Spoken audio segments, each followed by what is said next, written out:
We're going to be revising the quiz today. So the first question in the quiz was asking us to express what we've been given there in what's this, to express that in the form P over Q.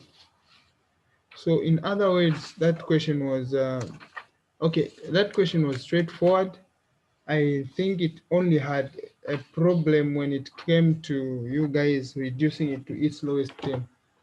Though it's not that really much a problem, but it gives a lot of people help. So let us quickly begin. So it's saying express this in the form P over Q.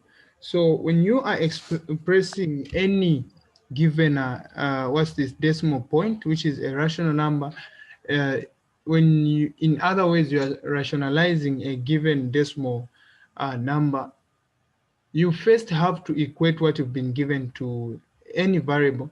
So in my case, I can use x or y. So I'm going to use x. So I'll say let x be equal to uh, 2, 22 point. Then we have 8. Then we have 8, 5, another 5. We have 8, 5, 5. So this is what you do. So 855 is repeating itself. So what follows next? Remember when I was teaching lecture, I think that should be lecture 3, I said you first move the decimal point closer to the repeating numbers. So we're going to move this decimal point closer to the repeating numbers. Our repeating numbers are 855. So meaning we're going to move one step in order to move closer to the repeating number. So we'll move one step to 1. So if we move one step this side, it means that we add a 0 to the coefficient of x this side. The coefficient of x this side is 1. So we add a 0 to 1, and then we write our x there. And then this side, we're going to have our 228 like this, and then the decimal point will move one step to that point, from there to that point. Then we have our 8, 5, 5 repeating itself. So after that, you don't start subtracting. No. From there, what you do is you now move the decimal point to ensure that it covers all the repeating numbers. So you move the decimal point in order for it to cover all the repeating numbers. Here, in our case, it simply means that we're going to move how many steps? We're going to move 3 steps. That is 1, 2, and 3. So we're going to have 10. We write it there. And then the 3 steps that we're going to move here. Let me just mute everyone. Okay, so the 3 steps that we're going to move this other side of the equal sign means that we're going to add 3 zeros even this side, 1, 2, then 3. Then we say this is equal to, we write our x there. Then we say this is equal to, we're going to write our number there, 2, 2. So I'll just turn this into 8. And then we have another 8, then 5, 5. Remember, these numbers are repeating, so you don't forget them again. You write your point there, and then you repeat them again. They are repeating. Okay, like that. So here it's just a matter of subtracting now. Since we have moved the number of, we've moved 3 steps to cover at least one set of, to cover one set of the repeating numbers. So meaning we can now subtract. So when we say this 10,000 minus that, let me just do it this way. I show it, I'll do this. So we're going to subtract. So this 10,000x minus 10 will simply get 9,990, or get 9,990. Don't forget to write your x. Then you say this is equal to, and then this, I think this is 228,855 minus 228. So when you subtract that, you get something like, because when you subtract these numbers, this side on the decimal places, when you subtract this part and that part, you definitely get a 0. So you don't subtract them. That's the reason why you've heard me just mention the whole numbers alone. I didn't include the decimal point, the decimal places. Yeah, the decimal numbers.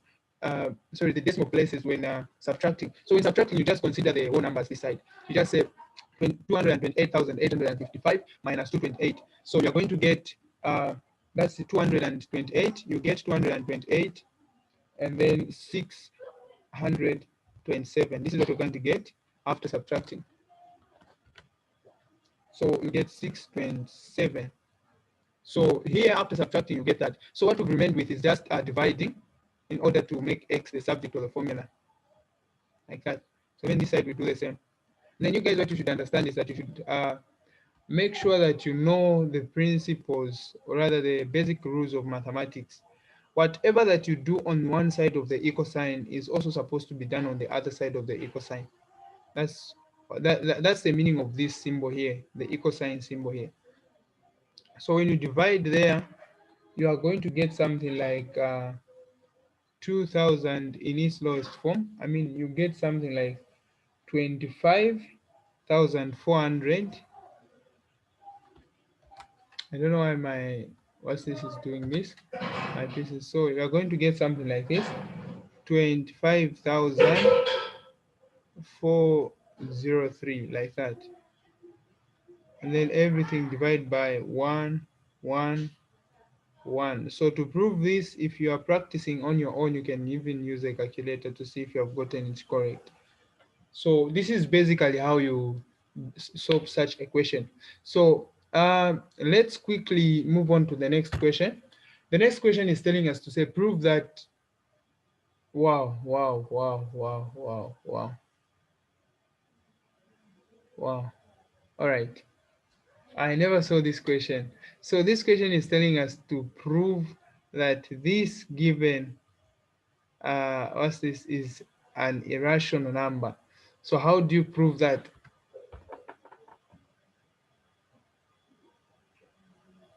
So the first thing that you need to put in mind when you're proving this, you first have to define what a rational number is. So a rational number is simply a number that is in the form a over b. Yeah, so meaning it should be able to be expressed in the form a over b, and then where a and b are members of what?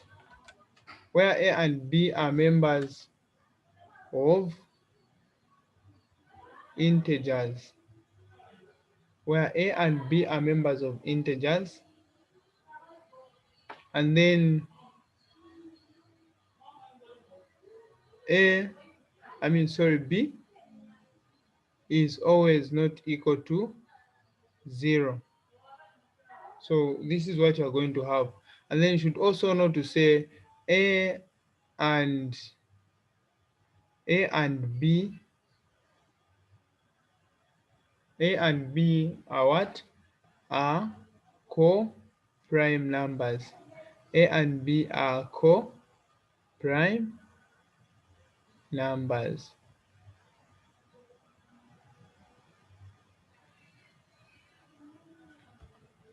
So a and b are co-prime numbers. So this is basically what you're supposed to do on this question. You write it this way. So you say a over b, where a and b are members of integers, and then b is not equal to 0. Then a and b are co-prime numbers. So after writing this, what you now begin to do is you begin to express this, or to show that this is an irrational number. And then before you show that this is an irrational number, it's very important for you to express it in in its simple form. And then how do you do that? You simply multiply the denominator and the numerator by what's this? By its conjugate. So I'm pretty sure you guys know how to rationalize this. And let me just jump to the answer. When you do what's this, when you express that in its simple form, you are going to have something like the root of 2, then minus 1. You're going to have something like the root of 2 minus 1 when you express this in when you express this in its simple form. This is what you're going to have. So what you do is you say this root of 2 minus 1 is equal to a over b. So basically, when you've been asked such a question, you have a lot of alternatives. You have a lot of ways in which you can solve this question. Yeah, you have a lot of ways by which you can solve this question. So after expressing it in its simple form, this is what you're going to have. And then you equate this to a over b. And then after doing that, you can simply say, you can simply now try by all means to get rid of this root of 2. But my simplest method which I can use myself to solve this question is I'll first, instead of equating all this expression to a over b, I'll simply do what? I'll simply just prove, after expressing it in its simplest form, I'll simply just prove that the root of 2 is an irrational number, so that I come and conclude to say the subtraction of an irrational number and a rational number always gives you an irrational number. Yeah. So what I would basically do here is I'll say let the root of 2 be equal to a over b. So here I'll get rid of this square root by squaring both sides. When I square both sides, I'm going to have 2 here being equal to a squared over b squared. So here what I'll do is I'll cross multiply, meaning my a squared will simply just be equal to 2b squared. And then after doing that, and now I'm now going to say 2 is a factor. I'm going to say 2 is a factor. 2 is a factor of a squared. So I'm going to say 2 is a factor of a squared, and then I know to say 2 is a factor of a squared. Since it's a factor of a squared, according to this expression, it's simply telling me to say 2 is also. So I'll just do this. I'll write this to show that I'll just repeat the same statement. 2 is also a factor of 2 is also a factor of a. So after doing this, I'll move on to the next step here. So the next step is going to be, I'm just going to turn this statement, the second statement, which is saying 2 is a factor of a, into a mathematical statement. How? If I know, when I know to say 2 is a factor of a, simply means that when finding a, I'm going to multiply 2 by a certain number, which is k. For me to find k, according to this statement here, for me to find a, I'm going to multiply 2 by a certain number, which is k. And then what I'll do is I'll just get this same statement, and then I'll replace it into this expression there. Where there's a, I'll put 2k. So I'm saying where there's a, I'll put 2k. And according to that statement there, my a has been squared. And then I'll say this 2k is going to be squared, and it's going to be equal to 2k, 2b squared. So having done this, it's just a matter of now simplifying my expressions there. So how do I simplify them now? 2k squared is going to give me 4k squared being equal to 2b squared. Then when I divide both sides by 2, I'm going to have my b squared being equal to 2k. So my b squared is going to be equal to 2k, squared this side. So this statement will also tell me, or is simply telling me to say b is 2 is a factor of b. Because why am I saying 2 is a factor of b squared? For me to find b squared, it means that I'm going to multiply 2 by k squared. Meaning when I divide b squared by 2, I'm going to get k squared. I don't know if you have gotten that statement. So what I'm trying to say in other words is that uh, 2 is a factor. So 2 is a factor. So 2 is a factor of, yeah, so this is f. 2 is a factor of b squared. And if 2 is a factor of b squared, it means that 2 is also a factor of, so 2 is also a factor of b.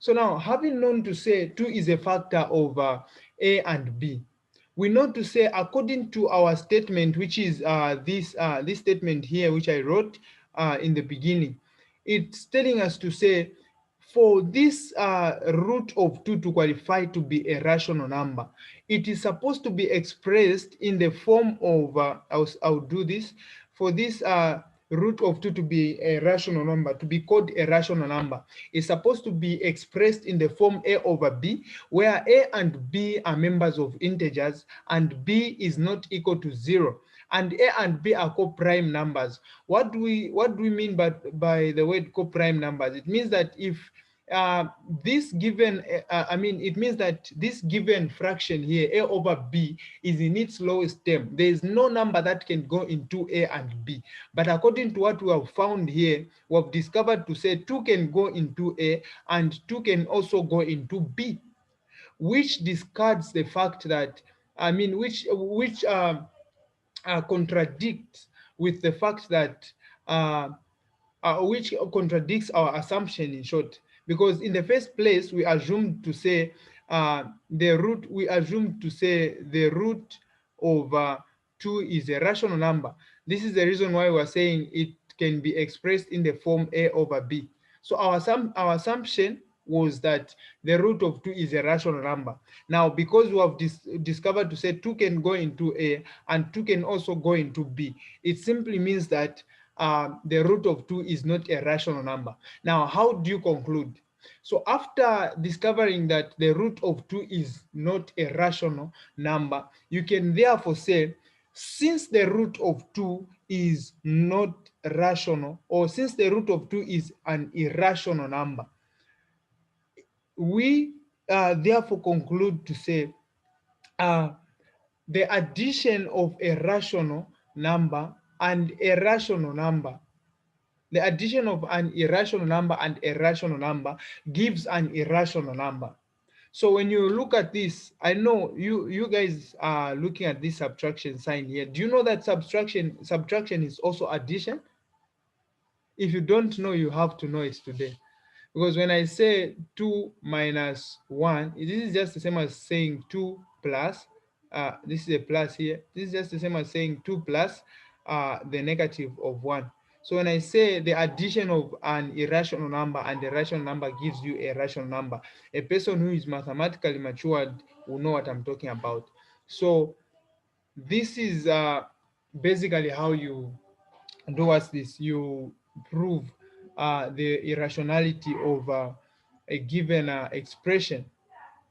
So what you do here, you after doing this, you first have to conclude telling the marker to say the root of 2 is an irrational number, because it has because what we have found has contradicted with our assumption to say the root of 2 is a rational number. And then after writing that conclusion, which is just specifically for the root of 2, that's when you now go on and conclude to say, since the root of 2 is an irrational number, it means that our expression, which is this here or this here, is also an irrational number. Why? Because the addition of a rational number and an irrational number will also result into an irrational number. All right. So I think I've explained a lot on this question. We can move on. All right. So we move on to the sets. I think today we're doing this as maybe, if not our last question, looking at time. Okay, if time is going to allow us, we'll proceed up to where time is going to end with us. And then tomorrow we'll proceed revising this same story sheet sorry, this same what's this quiz, and then the other day on Thursday we'll continue with polynomials. So what's important is for you to understand this. This is the reason why I'm taking time to explain. I don't want to rush to finishing the whole quiz without you understanding, without you getting the concept. So let me first explain this bit by bit. All right, so we begin. This is question B. This is question 2. Sorry, this is question 1B. So question 1B is also straightforward. It's saying let E be the universal set. So E there is our universal set, meaning all the sets that we're going to be given will just be in that range. They are going to range from -5 to 10. All our answers are not supposed to be outside our universal set. That's the meaning of that E there. And then they are telling us to say P is they're telling us to say P is ranging from 0 up to 9, and 0 is not part of our set. So when you look at that symbol there, which is the less than symbol there, it's telling us to say 0 is not part of the set. But when you look at less or equal to symbol there, it's simply telling us to say 9 is part of our set. So in other words, what I'm trying to say is P can be written as uh, open brackets from 0 up to 9. So 9 is going to be written like this. I mean, P is going to be written like this. And then from there, we also find what? We also find Q. So Q is ranging from, so they are saying Q is less than +2. And then we know to say our universal set is from -5 to 10. So if P is, if Q is less or equal to 2, it means that we're going to start from our given universal set, which is -5. So if the universal set was just the set of real numbers, we would have started from -infinity. But since we've been given a range where we're supposed to end, it means that we're going to start from -5 and we're going to end at 2, like that. And then from there, we quickly move on to R. So R. So when you look at R, R is ranging from, so they are saying X is a member of the universal set, and then R is ranging from +3 up to 10. So R is from +3 up to 10. And then we know to say 3 and 10 are not part of the set. So what we simply do there is now, so what we now do there is we begin to find the sets. Okay. Yes, we begin to find the sets. So now the first question is saying find each of the following and display them on the real line. And then the first question is telling us to say we find R complement. So R complement is simple. When you look at R, R is starting from +3 ending up to 10. But when you look at these sets, 10 is not part of the set. So how do you draw this? How do you write this? Or how do you find the solution for this? It is also simple. It is also simple. How do you find it? So uh, we're going to look at our universal set. So our universal set is starting from -5. We're looking for R complement. R is starting from 3. So 3 is not part of the set. And then our universal set is starting from -5. So I'll start from where the universal set is starting from. And then I'll end where? I'll end at 3. Now, should I include 3 to the set? The answer is yes. Why do I say I'm going to include 3 to R complement? It's simply because 3 is not part of R. So it means that it's going to be in R complement. And then apart from that, let's also look at another part which is not in R. Another part which is not in R is 10. We know to say R is not part, 10 is not part of R. Hence we write it. If we had other numbers, we would have used the interval notation symbols. Now in this case, it's just one number, meaning we're just going to use these kinds of brackets. All right. So from there, we can now display this on the real line. How is it displayed? I think displaying on the real line is not that hard. It's simple and straightforward. So myself, I can write it this way. Okay, there are a number of ways in which you can display what's this sets on the real line. So this is how I find it simple to display it. After finding that, you are going to have you can draw it. So you can, I'll just put -5 there. I'll just put important numbers, but for you, you have to put all the numbers there. Here I'm just putting important numbers. Yes, so the important numbers here, we're just remaining with 10 minutes. So where we're going to end from is where we're going to continue from tomorrow. Yeah, tomorrow we're going to continue from where we're going to end from today. So I'm going to put my important numbers just there. So I'll put my -5 there, and I know to say my +3 is also important. So instead of just writing +3, let me indicate a 0 there to show at least the demarcation, and then I'll write my +3 there. It's also important. And then what else is important? 10 is important. So when you're displaying this on the real line, you can check the kind of bracket which is in front of 5, in front of -5. If it's a square bracket, meaning you're going to shade where there's -5, you shade.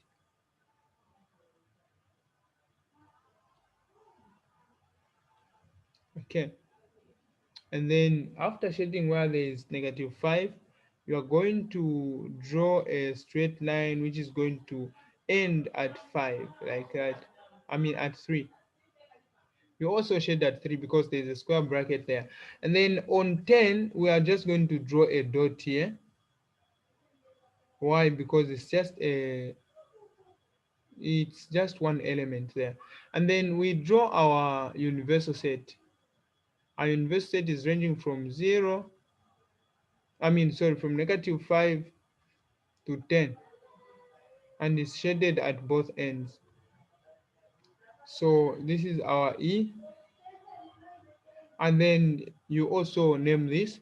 So this is R complement. You also name this point. This is also part of R complement. So we quickly move on to this one. So that one is also straightforward. Yeah, that one is also straightforward. How do you sketch, how do you write that one? So first of all, before you do anything, let me just erase this quickly. So what is important on the second question is just for you to find Q complement. Before you do anything, first find Q complement, and then come and find the intersection set of Q complement and P. Once you find the intersection set, that's when you proceed to finding, to sketching the what's this to displaying it on the real line.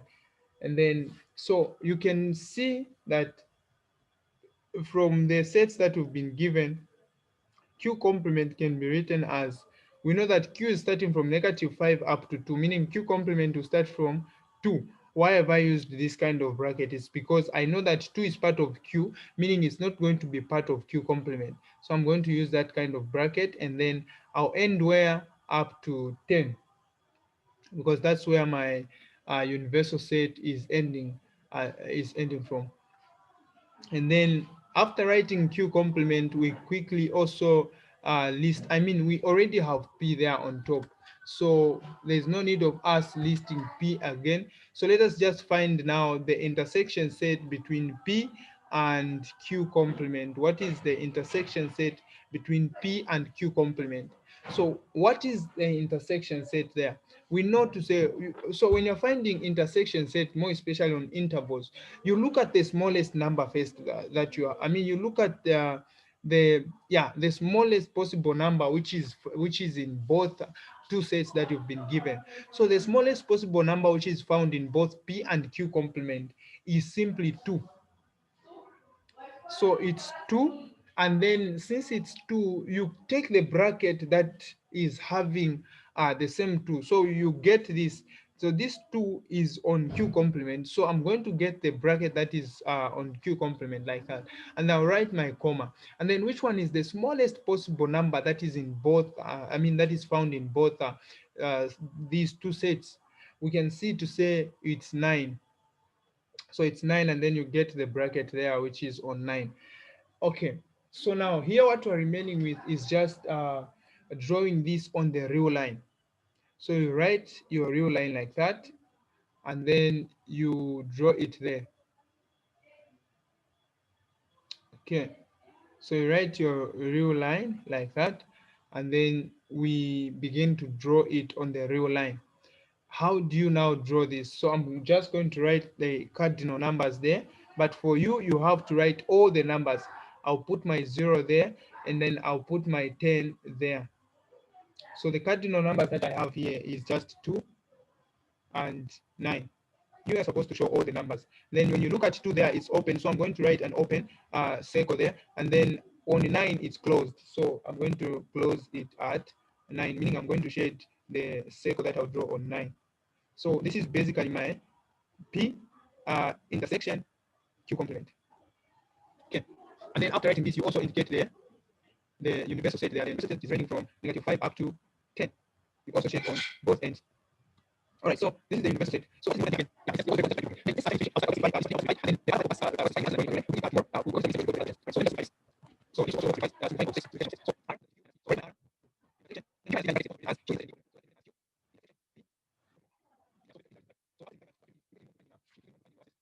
your P intersection, your Q intersection P complement. And then how do you find that? You first have to find P complement. So your P complement is just simply, so your P complement, you can see that P is ranging from where P is from, let me just write the P. According to this expression here, P is from, let me just write it here. So P is from 0 up to, so P is from 0 up to 9.